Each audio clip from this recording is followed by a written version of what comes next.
Olá, meus queridos, eu sou o Werner Heck, esse é o canal Defensolândia e hoje eu vou falar com vocês sobre a polêmica decisão do ministro Celso de Mello, que liberou a íntegra da reunião, da tão falada reunião em que o ex-ministro Sérgio Moro dizia que ocorria todos os crimes lá que ele acusava o presidente. Então fique comigo até o final. Pessoal, para começar, é bom deixar claro aqui que isso é uma análise jurídica dos termos da decisão e dos fatos que ocorreram aí, que são amplamente noticiados, e não uma posição política minha. Então, pessoal, pega leve aí nos comentários, mas também eu gostaria que vocês deixassem aqui nos comentários se vocês acham que teve ou não abuso de autoridade, que esse é o grande asterisco aqui do nosso vídeo que eu vou contar para vocês lá no final. E se vocês não têm muita paciência com o YouTube, de ficar vendo a pessoa falando e tudo mais, vocês vão ver que no primeiro comentário eu fixei ele aqui e ele tem a tábua do tempo lá, várias time tags para vocês irem clicando nos assuntos que eu já subdividi aqui desse vídeo, beleza? Então vamos ao que interessa, pessoal.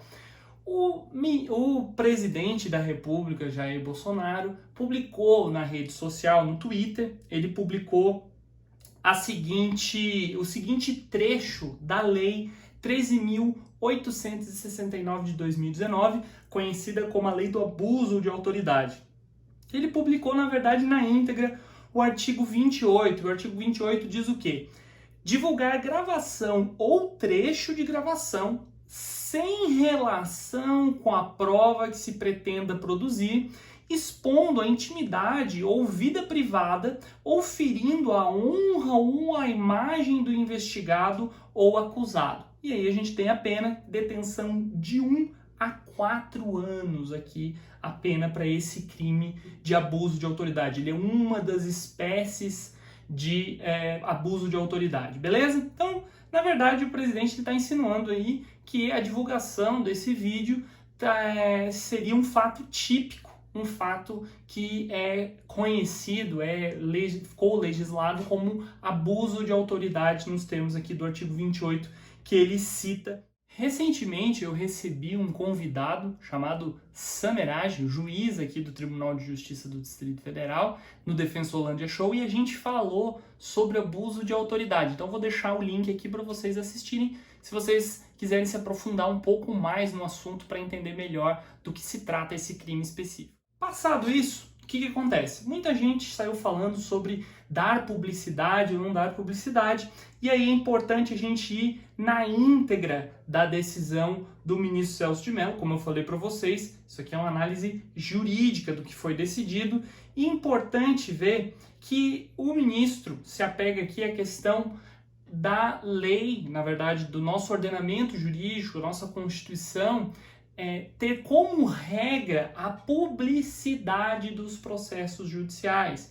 E a gente tem poucas exceções ali que possibilitariam, então, um sigilo sobre determinada informação. A gente está falando aqui, na verdade, de um inquérito ainda, mas as provas trazidas ao inquérito, então, está sendo dada publicidade, conforme o ministro vem falando aqui. Isso já são precedentes do Supremo nesse sentido, sobre a publicidade dos termos desses processos, especificamente como é o caso desse inquérito, que é o inquérito 4831. Então foi dada publicidade a essa reunião, e essa reunião, ela é, digamos assim, a rainha das provas, segundo as acusações, as alegações do ex-ministro Sérgio Moro. Então, de acordo com o tipo penal aqui que a gente consegue identificar, que é o artigo 28 da Lei do Abuso de Autoridade, a prova publicada, né, a prova dada publicidade,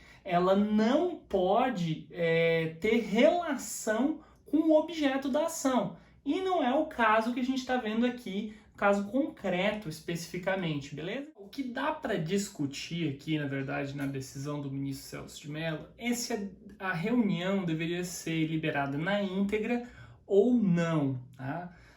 Até porque, só para vocês entenderem, o próprio advogado-geral da União, que é quem faz a defesa da presidência da República, do presidente da República nesse inquérito, ele mesmo se manifestou pedindo que fossem liberados apenas alguns momentos dessas gravações, alguns momentos dessa reunião.